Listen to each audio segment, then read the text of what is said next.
All right, good afternoon, ladies and gents. Welcome back to another episode of the Capital Vaults podcast. We are honored to be in the company of Theo, the man behind the brand, as well as Mr. Keegan Seeram joining us here this afternoon, talking about his journey in the fitness industry, but also part of Apex Environmental, which he is a director of. So you'll find out more information about him, the brands that he has come on board as, and also the Doorman Nutrition, which he is the founder of, which is a supplement company. So going to be a very interesting interview here today. Good afternoon, gentlemen. Hi. Good afternoon, Simon. Good afternoon, Theo. Yeah, I do.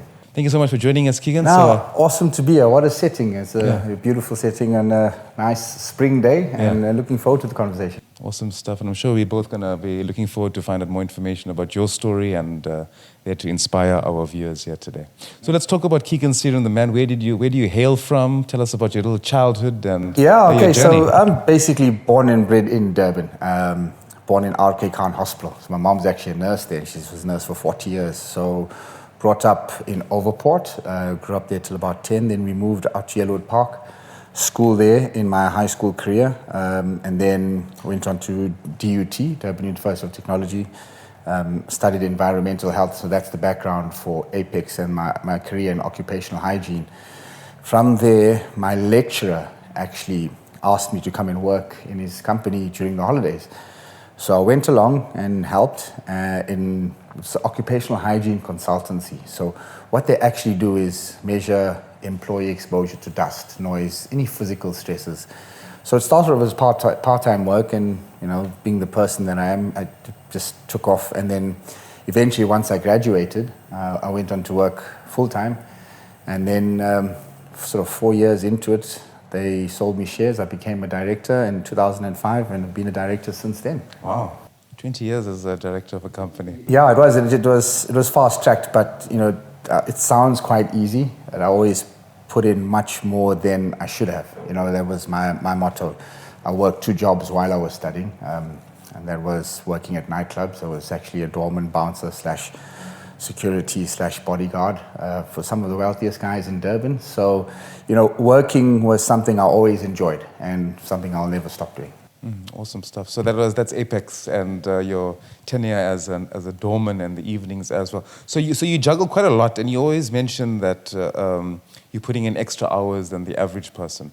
So what have you learned with that sort of old school? I don't know if you can call it old school, but also like basically the generation that actually worked hard to get to. No, exactly. And it's so refreshing just coming into Theo's office here and you look at the books and Robert Greene and one of the books was The Laws of Mastery. You have to put 10,000 hours into anything before you can become an expert. And I think while I was studying, I looked at, I was doing sports nutrition, and I loved training because, I was a physically fit and strong guy. I had to be big because I was doing the security work. And I always put as much time as I possibly could into something that I loved, and that was the training. So between my lectures at the Technikon, I would go and read the American Journal of Clinical Nutrition, the American Journal of Physiology. So I was really up to date, if not ahead of the times, in terms of what was going on in the exercise, fitness, and nutrition world. Because 6 months later, you'd get those articles published in bodybuilding magazines in South Africa, and I'd be like, hey, I read that. And I'd be telling people this, and they're like, how do you know? I'm like, well, I'm ahead of the game. So every spare minute I had, I read. I never watched TV, and that's why to see these books here, I actually want to borrow some of them. But yeah, I really love reading, to just read as much as I can. And once you have a passion and a great understanding for what you're doing, you want to do more than you should. And that's basically the law of success. You give more and you always get more. Mm-hmm. Absolutely. Well said. And I think, you mentioned that you became a doorman on the weekends and the evenings at nightclubs. So what made you get into that? So that was just, for part-time extra cash. Because with the training, you needed your supplements and spending money. We grew up in a family where we weren't really given anything. So to pay for stuff, which is everything we had to pay for ourselves, there was some sort of work you had to do, and I couldn't see myself being a waiter. So I was always a bit of a bully, so becoming a doorman just was a natural sort of job for me. So, I went into that, and I think, learning the people skills in that job, because you're meeting high-end people, you're meeting workers, so you learn how to communicate. And I always say to youngsters, if everything had to go wrong for me, I'd go back to working that, because the networks that you build in that kind of job and the communication skills you learn is things that you can use to actually build businesses going forward. So, you know, from there I learned how to communicate, you know, say with upper echelon businessmen, the normal guy. And then, you know, just it all just built from there. And I built a good trust with people, and being big and strong, people used to always ask me for advice on how to train or what supplements to take. And from there I started advising people. And then, you know, just the sports nutrition side was born. As people would say, where do you get supplements? What can I take? And it's like, hey, hold on, I'll be here next Friday. I'll get it for you. So from there, the business started, and then it grew to what it is now. So when you say you got into sports nutrition, so how did you get into it? Was it more like you're buying supplements and reselling them, or how did you get into that? That's actually my favorite part. So whey protein is something that is probably the most used sports supplement in the world. So as we know, protein builds muscle. So protein comes in different forms: eggs, meat, chicken. And now with food and nutrition technology, whey protein, which is a powdered supplement. I had a friend in my gym who actually was import and export, and he imported 5 bags of whey protein from New Zealand. And working at the club, I always had cash. So I was like, gave him the cash, had those 5 bags, and then eventually I took those to the gym, and people saw me using it after gym, and it's like, guys, I can't give you this, I'm gonna have to sell it to you. Yeah. And I started putting it in the small bags and selling it to the guys at the gym, and then selling it to the patrons at the club. And then eventually, you know, it was the best quality that I know, because New Zealand's sort of a fame with the best milk products in the world. And from there, just the demand grew. The prices were cheap. Nobody else had it in the country. And then it grew and it grew. And then 4 years later, it actually grew into the first store. So it's just, you know, I think it got to where it is purely because of the amount of energy, time, and Mm-hmm. So you sort of, by chance, you found a sort of gap in the market which you took advantage of. No, right? Definitely. And then, you know, I always had an interest in it. So with reading it, I could educate people on how to use it. So that worked hand in hand for me. And then I would draw up exercise programs for them, educate them on how to use the supplement. And from there, it just took off. And actually, there's a big chain that's got little protein drink shops in all the gyms. I was the first person to supply them, but they grew so quick that I couldn't keep up to the demand, and then eventually they grew to where they are, and then I just carried on doing what I did, but just ended up opening up my stores and taking Doorman Nutrition Center to what it is now. So that's how it came. Doorman Nutrition was born. So it's tied in with your weekend job, also selling supplements on the side. Is that where the name came from? Exactly, because I was a doorman. He had that chat group called Mix It, or yes. And my name on there was Doorman. So, you know, people would log on, hey, I'm coming to the club, can you bring this for me? I'd be like, sure, I'll bring it. And then sometimes I would go and deliver it to their door, man. So yeah, it stuck. It was quite funny. It was quite fun, and it's something I enjoyed, and I still enjoy till today. So for me, it's never been work. You know, I really, really enjoyed it, and every day, you know, I would work 12 to 16 hours purely because of the enjoyment I would get. And the difference you make to people's lives. You know, you've got a fat guy who's dropped 10 kgs and he says, hey, it's because of Keegan and his supplements. I mean, like, you know, that makes you happy at the end of the day. Makes a big difference. And Keegan, you know, supplements are very interesting and the background is great, but on the health and safety side, or the employee hygiene, there's some very interesting stories that you were telling us before, you know, how lighting affects and that sort of thing. You know, you typically growing up in an Indian household, nobody grows up wanting to be an occupational hygienist. You know, it's either a lawyer, an accountant, or a doctor. Yeah.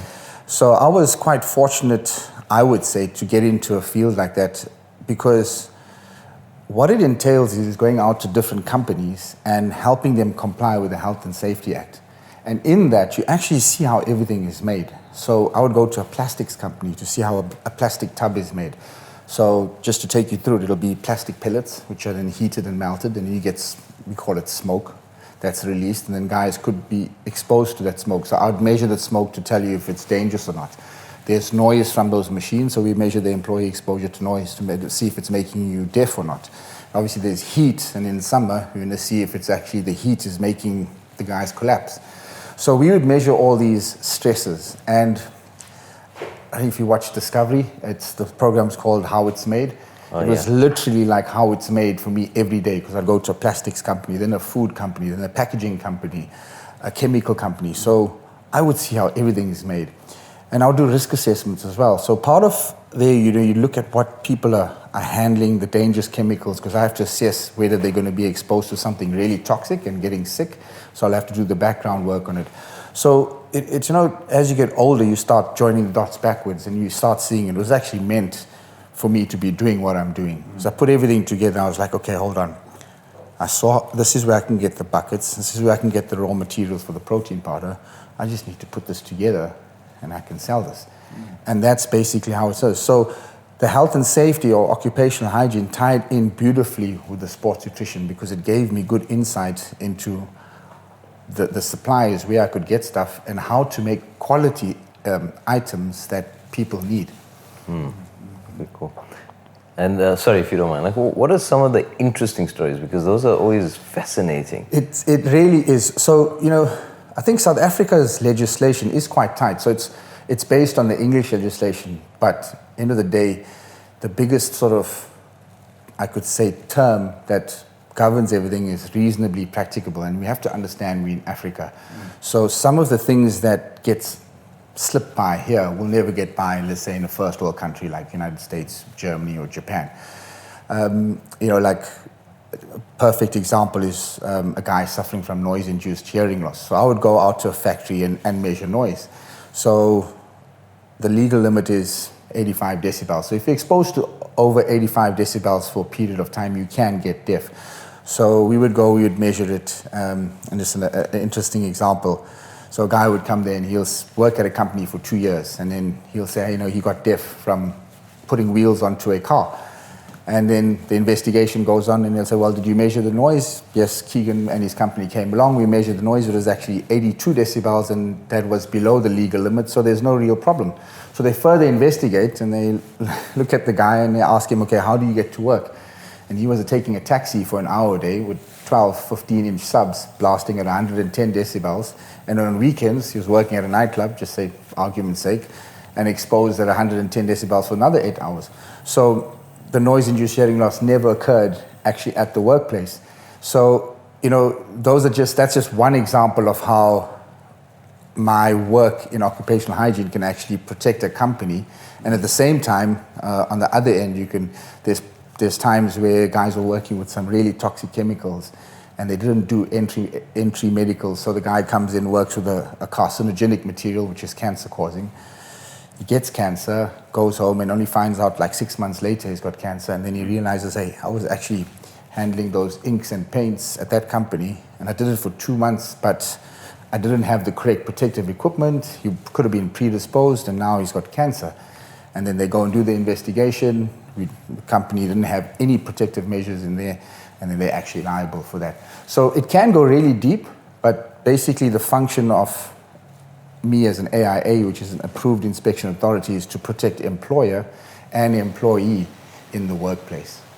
It's very interesting, yeah. Very interesting, yeah. So it's a unique space, something that we don't even think about. It is, and it's not many companies that actually have that approval. We were just talking about landfill sites and that. So Apex, we basically the biggest organically grown approved inspection authority in South Africa. You've got other big companies, but they've been bought out by big mining conglomerates. We've been offered that, but we said no. So my sort of whole bloodline or idea of bespoke businesses actually stems from there, because I can see what happens when you sell your soul to the devil as such. So it's and as you get older, you realize when you make a difference to people's lives, especially workers, and improving their quality of life and the workplace, it's just rewarding, man, because money is cool and you can make that, but then you get to the point where people thank you for making a difference, and that's, you listen to, you read Robin Sharma and Tony Robbins, that is the rewarding, fulfilling side of life. That gives life meaning. So how does your experience with Apex sort of tie into Doorman, and how does it sort of, the things that you learned with Apex sort of influence how you run your business with Doorman Nutrition? So I was very fortunate to have two business partners, about 16 years older than me and 18 years older than me. So, coming in it was my only job firstly at Apex. I never even made a CV. Like I said, my lecturer said, come and work for us. So I worked for them and I stayed there because that's how I was brought up. My dad actually only worked for 2 companies. My mom was a nurse for 40 years in the same hospital. So coming from that old school mentality, you stick a place out, you know. And, you know, I think that's, for me, I would say, learning how to deal with people. Patience was the main thing. I'm quite hot-headed, you know, working as a doorman. I never really had the patience. I had a temper on me, and I realized that you can't resolve every situation with a temper and violence and trying to be aggressive. So, you know, when you're dealing with upper echelon businessmen and big business owners, you learn how to communicate, how to bend the rules, because not every company is going to try and comply. So, you know, and like I say, reasonably practicable. So there's 4 pillars to that, and there's a definition. So you have to work with business owners to help them comply. You know, like I say, this is Africa. And once, when I say to my employees, you have to understand that in a perfect world, you'll end up closing every company down if you had to enforce every single piece of legislation. And do you want to do that and leave 600 people unemployed? Or there's a small risk, let's take that risk, but there's 600 people that have jobs and there's families that can actually live. And I think the balance of striking that is of finding sort of an acceptable norm and a low risk is what I've learned at Apex, and I've taken that and put it into the sports nutrition side, because you can make the perfect product, but then it's just not affordable, and people are not going to buy it. And as a purist, that's sometimes what I want to do, but the normal person's never going to pay, let's just say example, 1,000 Rand for a whey protein powder. So I think finding that balance, you know, just like basically the books say, is the key sort of element that I've learned working in the 2 different industries as a consultant and then in retail. And then on your mind sounds to me like, just hearing you gauge risk very well. You're forever looking at risks and trying to find ways to mitigate that.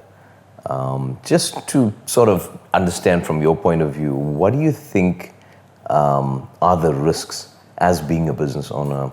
What are the risks of a human being in South Africa, because this is Africa, when it comes to like wealth building, when it comes to preserving of your wealth, when it comes to, like investments in things such as Krugerrands, jewelry and that sort of thing? No, excellent question. I like the word you use, mitigate, but you got sort of security risks, right? And we all know we live in Africa. There's 85 out of 100 murders in South Africa go unsolved. So firstly, we have to be... It's crazy. 85 out of 100 in Africa? In South Africa. In South Africa? Yeah, 85 out of 100 is unsolved. Sure. So we have to... It's normally the husband, isn't it? We have to understand the physical risk and dangers that we're exposed to in South Africa. So, as a businessman, there's risks of being robbed, attacked, hijacked, held at your home, whatever it may be, held up at your business. So that is, you have to take that in. That is basically because your life's at risk. You have to be aware of that, and then take the measures to actually mitigate that. So, be it personal security, CPO, like I was the bodyguard for some of the wealthy guys going into the casinos, not carrying cash because, somehow if you're going into the bank all the time, the tellers know certain things and they tip people off. So you're putting yourself at risk. And I think anybody sort of been in business for 20 years, handling cash and working with business, you understand those type of risks. And those things you can't really teach people. And if you have to teach someone that, they're going to fall off somewhere down the line. So you learn these inherent risks when you're handling cash. And I think, I always say to guys, wherever you go, when you're going to a meeting, carry a stack of cash, because it gives you the feeling of confidence, but it also makes you feel aware if somebody is going to try and rob you. So it's basically a feeling and the energy that carrying cash keeps with you. Take the cash and put it somewhere else, and you see your energy changes. And I think interesting. That's a good interesting way of seeing things. And it comes from think big. If Donald Trump is president, and I like that book because he says whatever meeting he goes to, he always carries $10,000 with him. And I don't have $10,000, but I used to carry a fair sum of cash wherever I go, just to get that feeling. And I understood exactly what he's saying, because the energy you have when you have cash versus when you don't is totally different. Also your mindset when you go into a meeting, because you can look around and you can see, okay, that guy doesn't have cash, he doesn't have cash, I'm already one up. So it's the art of war, Theo, right. like you've got here, and it's strategy. So you're always sort of one step ahead. But I think for me, understanding that you can be attacked anywhere in South Africa at any time, to be robbed of your physical cash is probably the biggest risk. But now as we go into the information age and working with digital forms of currency, we're starting to see the scammers come along, and now we need to be sort of up to scratch with that. To be more like... And take measures to reduce that. And how you do that is, how you educate yourself. Well, as you mentioned, I think, Donald Trump back in the day, if he had $10,000 cash, he had no cell phone at the time. I think our mindset is more on like how much of gadgets and stuff that we have on us. But I think coming back to sort of Theo's sort of business with Capital Vaults, and I think it sort of ties in because you've mentioned that you've been around people, high-profile individuals, you've been subjected to holding a lot of cash and stuff. So how important do you think in South Africa is it to have something like Capital Vaults as a sort of backup plan or as an avenue to sort of safeguard your belongings? Now let's take it back 25 years. I don't think we had vaults back then. But which would be the oldest vault company in South Africa? Look, the banks used to do it. Banks, right? Yeah. So, we take so much for granted these days. We never had courier companies back in the day where it would come and drop off stuff at your door. Mm-hmm. Now you've got vault. I remember, because I used to physically carry the cash, we call them for the big lanis around, and I'd at times feel a little bit, sort of, okay, sure. Why is this guy looking at me? He's just sort of following me. Paranoia. And I think, if we could just have a place where I could drive, take 6 different routes on 6 different days, drop it off and come back, it would really help. So, coming from that background, it's such an invaluable service that, a vault is. You'll only understand it if you're dealing with that kind of money. So, for me, if you had this 25 years ago, life much easier. I would have had a lot less stress, and I would have had my hair now. But I think it's an awesome space to be in. There's different types of wealth, and I think your old school guys, they understand the importance of cash and having cash and keeping it in a safe place is key. Like we saw what happened with the riots. 2 or 3 years ago. I've had personal friends, businesses burnt down, and thank God they had vaults, so that's their saving grace. Excellent, fantastic. And as someone who's, in that space, in that mindset as well, because, the way you speak, you're forever, interrogating the environment as well.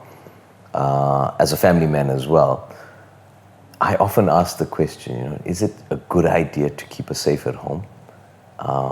Do you think it's good for you, good for your family? I don't want to lead the question, but what are your thoughts on that? Yeah, I think when you get to a certain level of wealth, everyone has a safe at home. I've got a safe at home, but there's nothing in there. Okay, I stay by myself, so you generally, whatever you've got in your house is you're exposed to an extent. That's why also I don't have a domestic or a helper or whatever they say, because having a safe at home and you have sort of people on the inside, you do expose yourself to some sort of risk.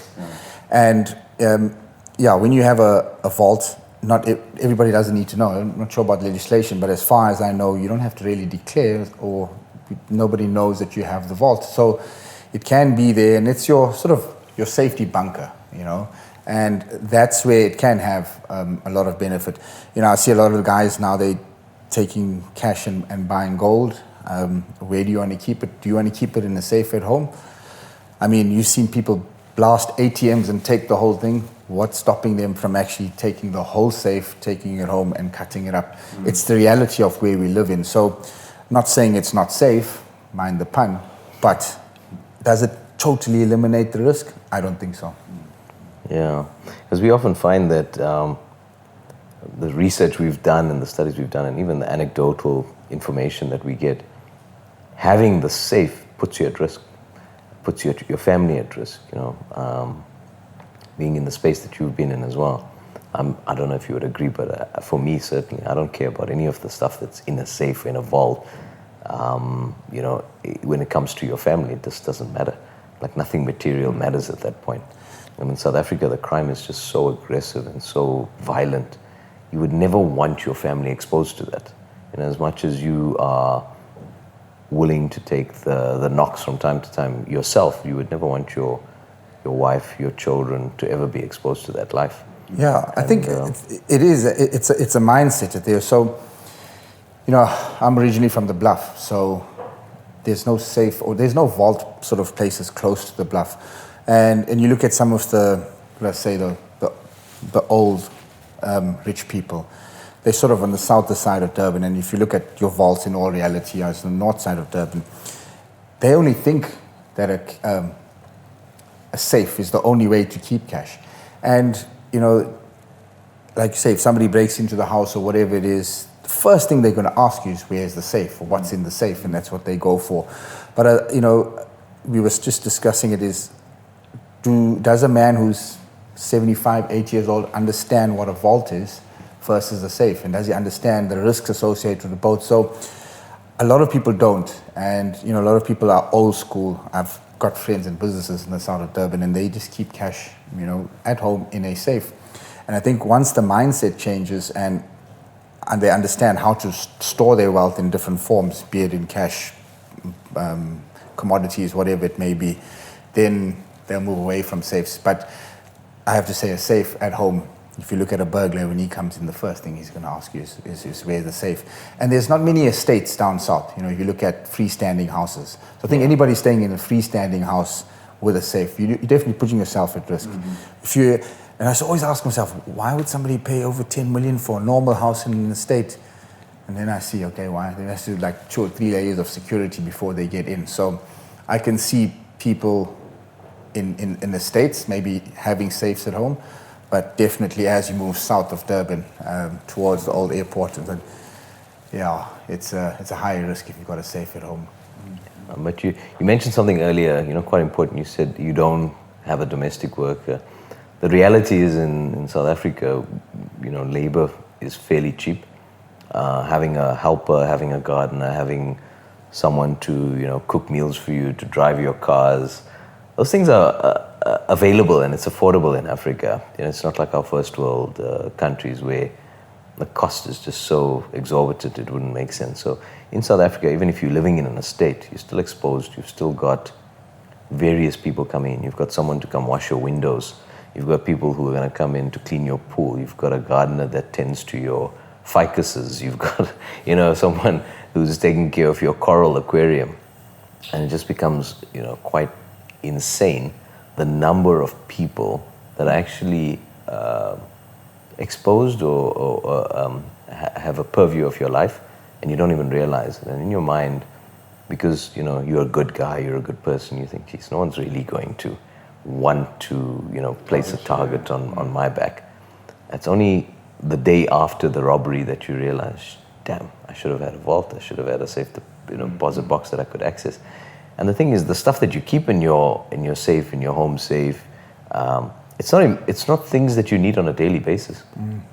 So taking it offsite, keeping it away in a vault, a proper vault, not a strong room, with concrete walls and a vault door, but a real vault, is important because you want to know that when you need it, when I need that recipe for my supplements, it's available. When I need that specific contract that I've signed with, Apex or APEC, you've got it. When you need that health report that you did, the assessment that you did on a big company that's, potentially going into litigation at some point, you've got the documents available.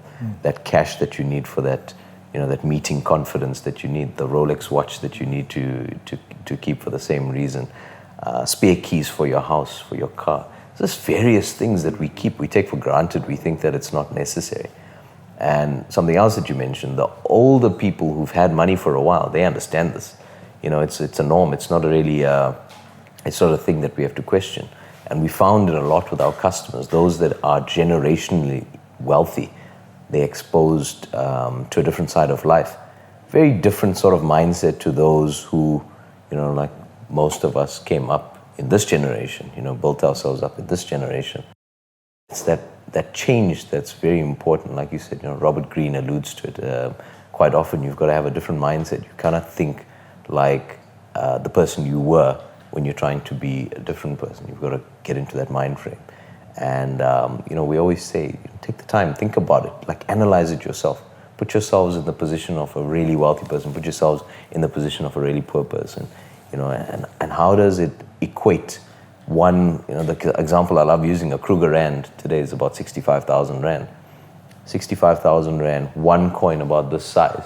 Keegan, you're keeping it at home in a box, in a what do they call it, document safe, a document locker.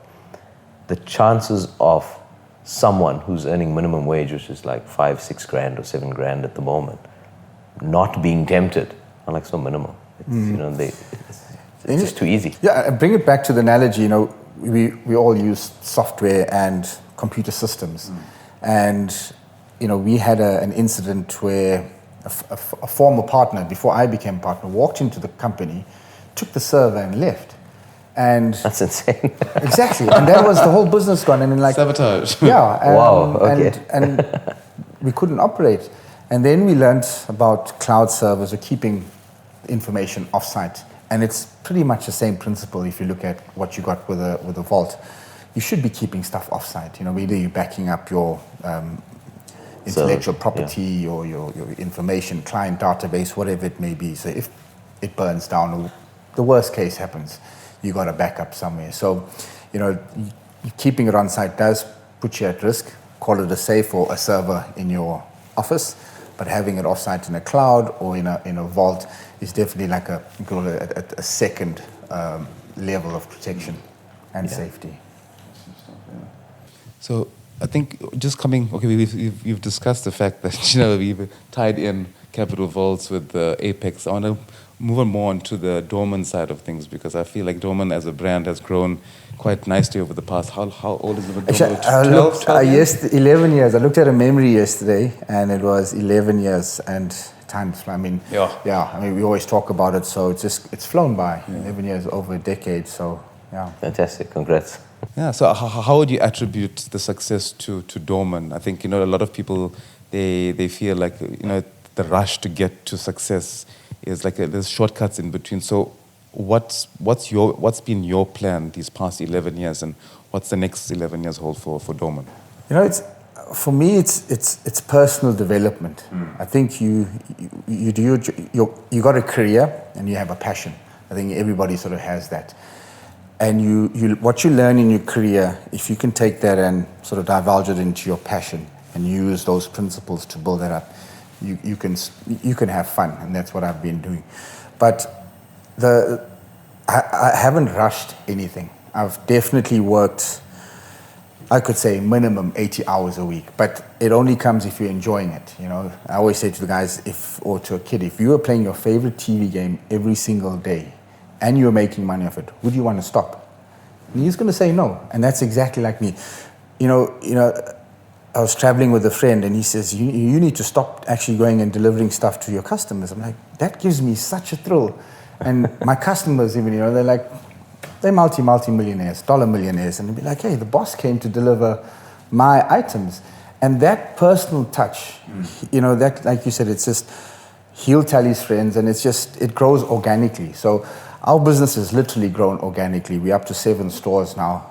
Next year I will do another 2, as I've got the energy. We wanted to do 2 this year, we've done it. But it is because I'm having fun. And when you're having fun, you're developing your staff along the way. They're enjoying it. They've seen how the company is growing. They're seeing opportunity.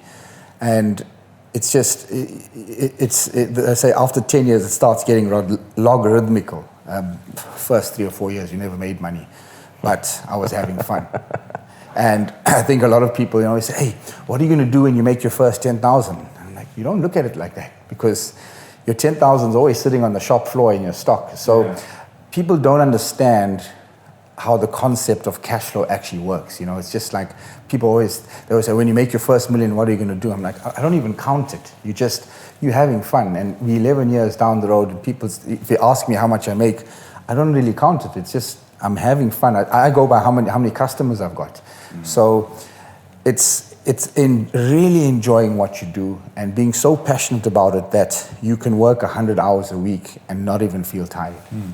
That's passion. That's passion, man. That's passion. I mean, I'll be up at 5, I'll be sleeping at 11, 12, still working because I enjoy what I do. You know, it's not a job. It really isn't a job. My business partners will ask me, like, where do you get the energy? I'm like, man, it's playing my favorite TV game. And like I said, it just comes with self-development because as you get older, you realize your personal wealth grows in accordance to your self-development. If you don't develop your self skills, your communication skills, how to treat people, how to handle money, how to handle staff, your income is not going to grow. So I always try and, so for me now I'm looking at the next phase and when is that next big break, and I'm beginning to see the flaws in my character, a lot from Robert Greene's books, Laws of Human Nature, and I can see where I'm falling short. And I think it's a lot to do with my environment, and no disrespect to Durban, but we need a bit more here, a bit more inspiration. Or you move out to a place, you be a guppy in a bigger pond, and you can be exposed to better things and bigger things, and then you can grow accordingly. But your environment and the people that you surround yourself with is key to breaking barriers to the next level of success. I think it's safe to say that in order to achieve success, you must surround yourself with success. Now, you mentioned you being a doorman, you rub shoulders with high-profile individuals.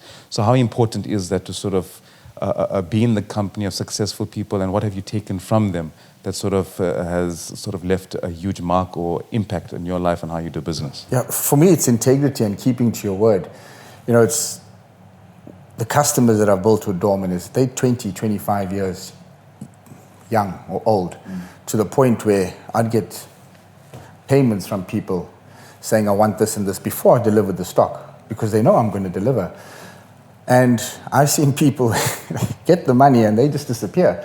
So, you know, if you can keep to your word, you have the integrity to say and do what you say you're going to do, people trust you. They're attracted to that. They're attracted to your success and the way your aura of integrity. And, you know, being around wealthy people and always sort of being around people with cash, you can see, and I've seen people go up and people fall. And for me, studying why people fell was probably the big eye-opener for me. And the main thing for me was integrity and just not doing what they're supposed to do. But I think the biggest thing for me is like when it comes to money.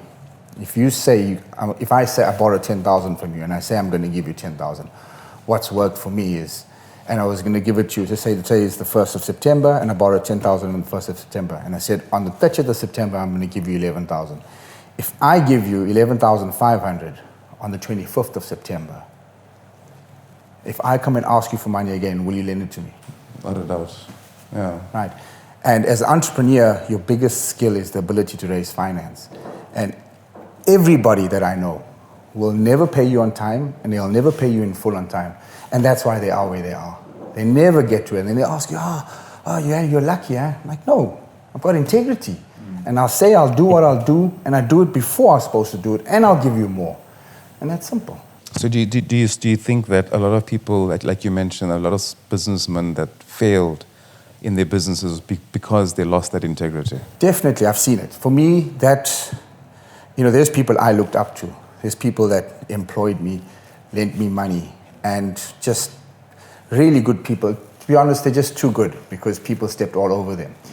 And for me, I never watched TV, I always read books. And when you learn from different people's behavior and how they carry themselves, that will teach you more than any Netflix series. So I always kept an open mind, I learned from everybody, from the sort of lowest level employee to your highest echelon CEO, and look at the lessons they teach you. And you ask yourself, why are they in that position? When you answer that question, you can figure it out. So you can see there's a guy who's always getting promotions. What is he doing right? Well, that guy's that level and never been promoted in 10 years or whatever it is. What is he doing wrong?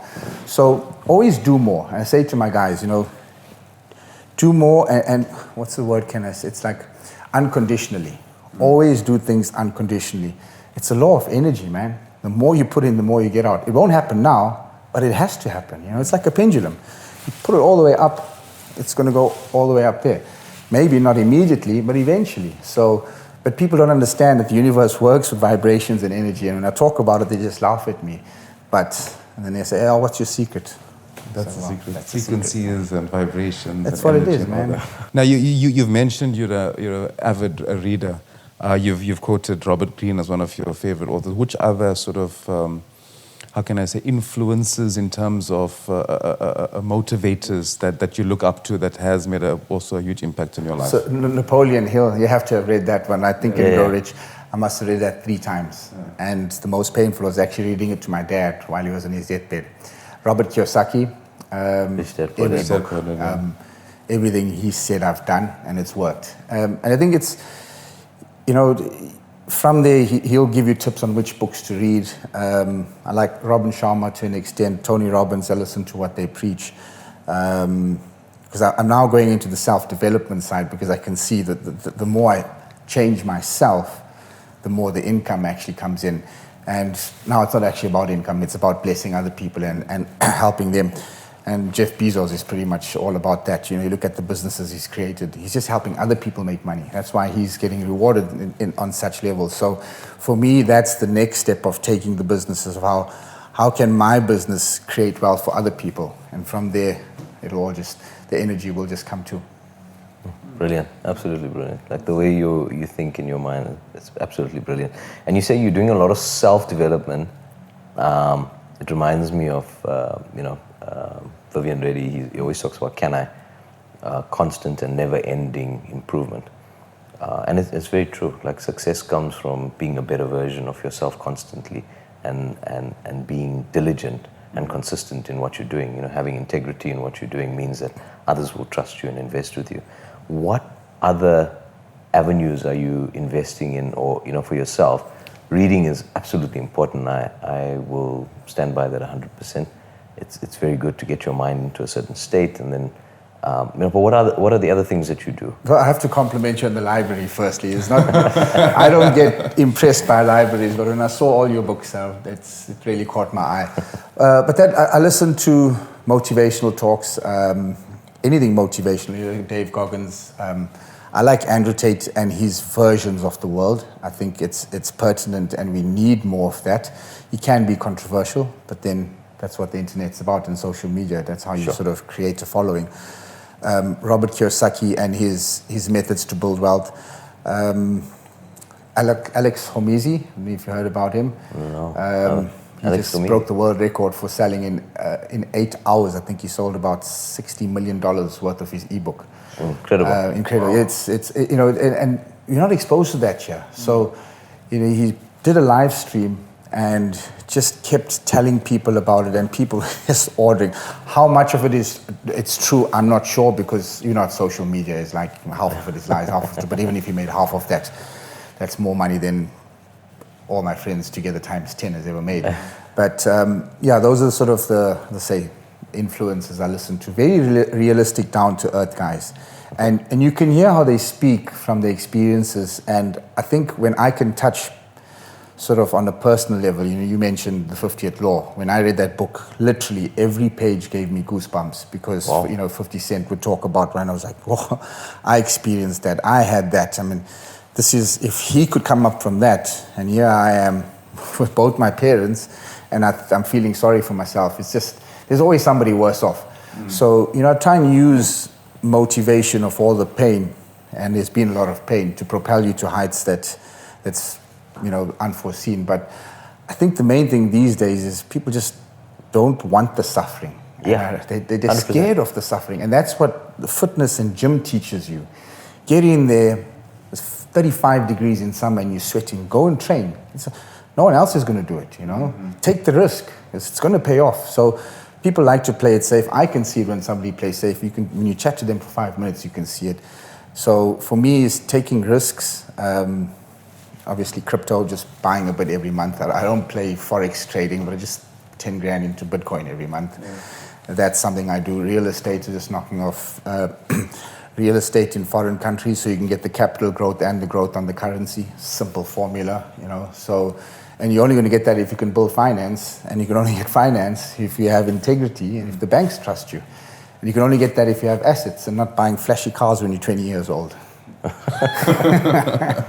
Yeah. So not short-term gains. You've got to have. Yeah, I mean, you know, ability you deal with some of the wealthiest guys, and you can see pretty much at 40s when life starts to happen, and you can understand it. Unless you go through some real life-changing events, which I have, you start a bit earlier, and you realize no one's coming to save you. Yeah. So you have to get on the bandwagon and make things happen. And the traditional way, you know, it's once you start seeing everything, you just, you know, you can't unsee it. And the traditional education and the way they've taught us to go about making money is just a joke.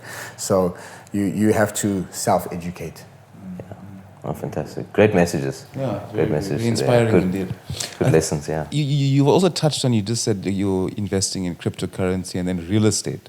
What areas of real estate are you looking into and why?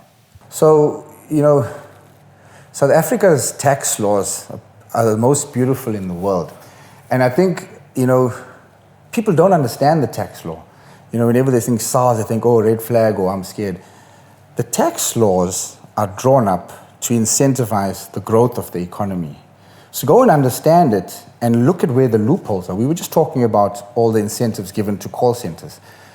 Open a call center because they need to create employment, you know. Go buy buildings off plan because they need housing, you know. I look at what my friends are buying and it's like, why are you buying this? What is your purpose? To show people that you're wealthy? Cool, you got a 10 million rand car. What's that, about 100 grand a month? I don't know what it is.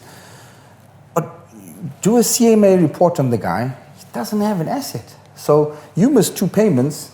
I would have been the guy coming to repossess your car. And I think, you know, from an early age, doing the work that I did, I understood that a lot of people are visually wealthy, but don't have an asset base. And, you know, being in the cash wealthy and the asset wealthy sort of understanding, I always knew that I had to have both. And you have to have the knowledge of both to actually make it work.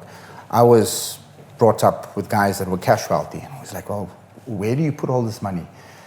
Where they put it is their prerogative. But take it in, you know, all the businesses, guys, businessmen eventually will buy property because that's where you put your cash in. You don't really want to keep it in the bank at 6% a year or whatever it is. You go and find your places where you're getting the highest growth, put it in there, and then if you're smart enough, you can find the relevant legislation to write off your tax incentives. So, you know, once you understand how the game's supposed to be played, you will do it according to what the government wants you to do. And it just becomes too easy. It really is. But what are you spending your money on and why are you spending on it? Ask yourself that. You know, when you grow up poor, and my first job, I'll never forget, was Brickfield Food Market. 6 o'clock in the morning, we had to be there, and we gave out pamphlets till 6 p.m. And I got 5 rand. And I always equated back to spending 5 rand as 12 hours as a 6-year-old. So when I spend money, I always ask myself, what am I doing this for and where is it going? So I'm very careful with how I spend it because I'm not going to spend 12 hours delivering pamphlets for spending money like foolishly. I look at how people spend money and it's like 50 bucks on coffee, 40 bucks on water, 20 bucks on parking. It's like it's 110 rand a day on nothing times 30. That's 3,000 rand a month. You can get a bond and knock out that 3,000, top up your bond. You can have a 1 million rand property. You do that over 10 years, it's a 10 million rand portfolio.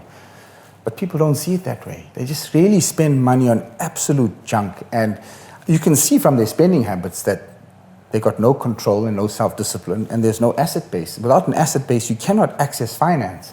Without finance, you can't leverage anything. You're not going to build anything. To the foolish person, yeah, you'll look wealthy, but come COVID, you're getting knocked over. So I totally agree with you that, Keegan, with regards to sort of those who live superficially wealthy as opposed to sort of having assets on paper that obviously have for the long-term wealth that you want to have. So just to sort of end it off, like, what advice can you give our viewers, including myself, like, you know, what should be the main priority when running a business, seeking wealth and having that wealth last a lifetime? You know, Robert Kiyosaki, he sums it up or defines it quite simply. Is, you know, wealth is sort of the amount of time that you can exist without having to work. So to a person who's saving up, you know, you want to have at least 3 months worth of expenses kept in your bank account. So if COVID hits, you can sit at home and you can pay your bills, you can pay the school fees, you can pay your expenses, and you can still survive. So you can do it with savings, or you can have passive income, be it properties or funds or any investments that's sort of paying you dividends on a monthly basis. But you want to have income that gives you liquid cash without you having to work, because earned income is taxed at the highest rate, 45% in the country if at the highest tax bracket. And if you've got rental or passive income, you can sort of use the different write-offs to almost come home tax-free, depending on how you choose to invest. So investing in assets is what's worked for me. Everybody is different. Some people, just like to live month to month. But, if you get another COVID, then you'll be exposed. But investing in a solid asset base and always having access to finance and leveraging your assets to get more cash is what I would advise. Look, I'm grateful to have met Keegan. I think your story is inspiring, and definitely your message is inspiring.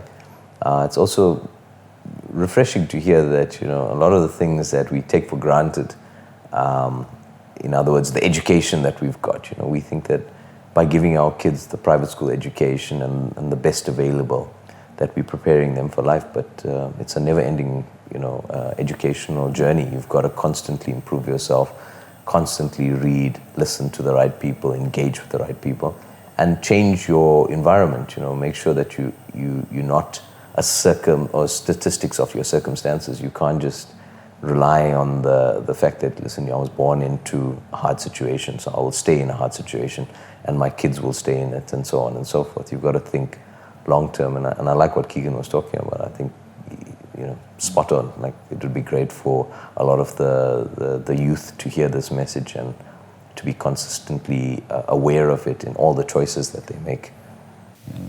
Well said. I think there's a saying that goes that I don't want to be a product of my environment must be a product of me. And I think that ties in, with the places that you go and the people that you surround yourself with. That success sort of like exudes onto them, and your aura is also very magnetic. So you want to become the people that you surround yourself with, and I think that's a very important message. That's very important. You hang around 5 people that own 5 businesses. The conversation's way different than guys standing at the tuck shop the entire day. So I think self-education. The world's evolving, and the way people generate and earn income is evolving. You got views on YouTube, people earning money literally while they sleep. There's cryptocurrencies. There's pump and dump coins, So the traditional educational system is built to create employees. Yeah, factory workers. Factory workers. 100%. So if that's what you want to be, nothing wrong with that. But understand that that's the level you're putting yourself at. And with success comes usually a lot of pain. And can you handle the pain? Up to you. They say no pain, no gain, right? Exactly. Well, Keegan, thank you so much for joining us. I think it's been a very inspiring, very sort of insightful interview with you, and I think I learned a lot. I'm sure. Yeah, definitely. Yeah. Thank you, Keegan. Took a lot from it. Pleasure being here. Beautiful setting, and once again, awesome library there. Fantastic. So there we go. Thank you so much for joining us, guys. It's been another edition of the Capital Vaults podcast with Theo as well as Keegan. I'm looking forward to our next interview with various different individuals within our community that can inspire us, and we learn a lot from them. Thank you so much. Thank you.